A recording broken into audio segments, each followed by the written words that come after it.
Guys, welcome back to my channel. So today in this video we are going to talk about a recent launch from Redmi. So Redmi Note 11 phone. So we're going to talk about the specs and also my personal suggestions in this video. So starting with this, we'll start with the base specs. So here it comes with 6.43 inches. So AMOLED LED display. So the next thing is what is the difference between this LED and LCD display. So I'll just give you a small hint like what are the major differences and so.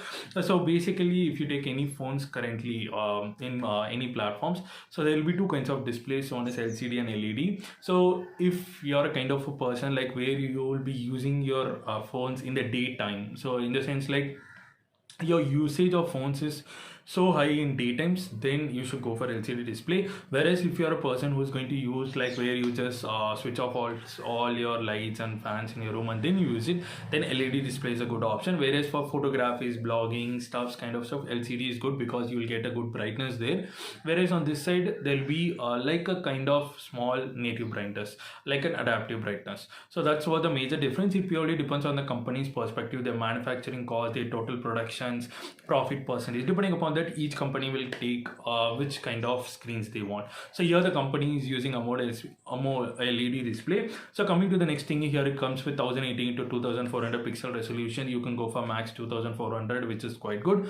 And talking about the next things kind of stuff, first we have to talk about its aspect ratio and PPI density. So what is this PPI density? Is pixel per inch. So in your whole screen is made up of small pixels. So this pixel will show you like whether your phone is capable of a gaming phone or not. So that is the main thing. And also like how the image clarity and all those things, like for sometimes when you zoom, if you take those old phones, then you might have noticed that whenever you just zoom your photos, like you might see a small pixel. So that is basically this PPI. So this PPI density plays a very important role. So here the PPI density is 405, so which is quite good.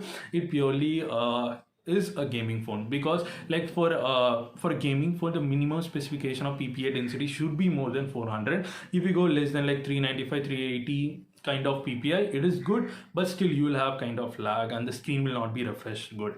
So here it is good. And also talking more, you have to look for a name, like a tag named as refresh rate. So what is this refresh rate? Is basically it will just refresh the amount of these pixels on your screen.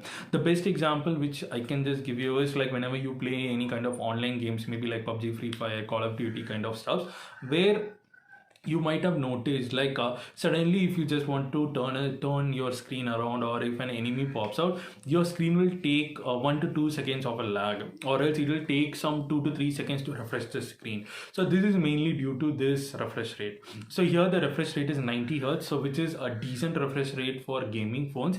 But still, if you ask my recommendations on gaming phones, then I will ask you to go for 120 or 144. So 144 is so good, 120 is okay, but still purely depending on the cost, these refresh rate will also be reduced. But still 90 hertz is a decent one. And also talking more, you have to look for this sampling rate. So that is basically your touch sense, like how much speed your phone can sense your touches. So that is what the main thing where you can know about this sampling rate. So here the sampling rate is 180 hertz, which is common in almost all phones in normal days.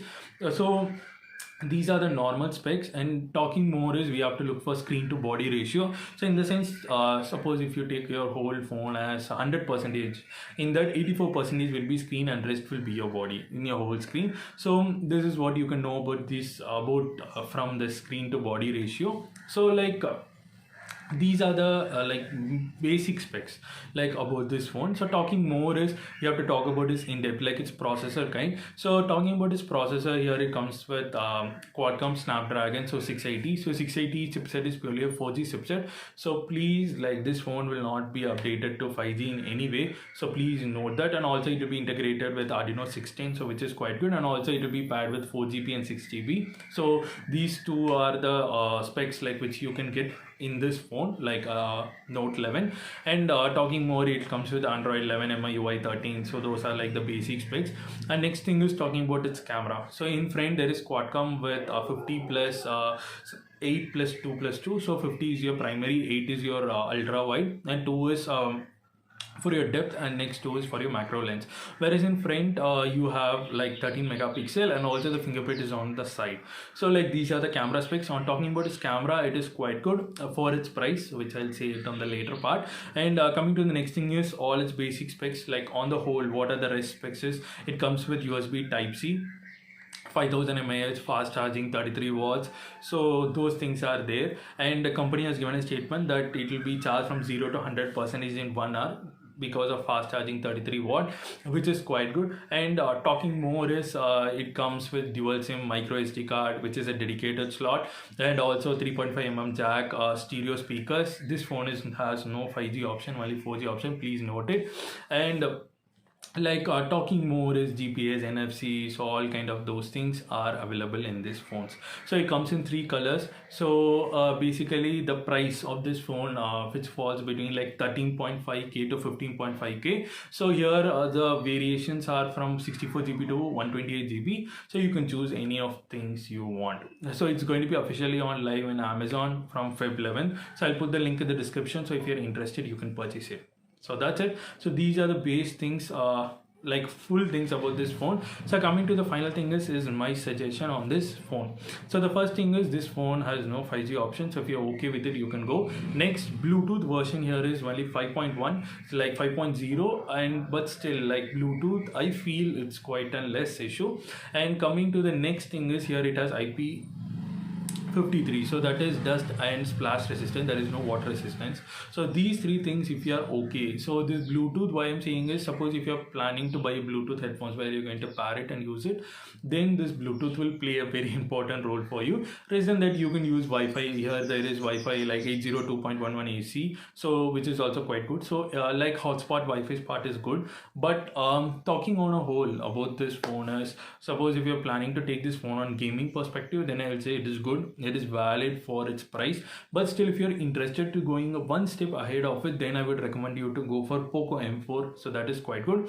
Or else if you're interested in camera point of view, then also this phone is good, because like there are 50 megapixel. But still, if you're planning to invest 15k like in this phone, then I would suggest you to look for Redmi Note 11s, so which has a primary camera lens of 108 megapixel. So you can just go through it once, all the specs are same, so you can just go there. If it is fine for you, I would recommend you to go for that if you're planning to buy this phone on camera perspective. But on the whole, it has no 4G, and suppose if you're planning to buy it for your parents kind of stuff, then this is good, because for 13.5k getting these specs are so good.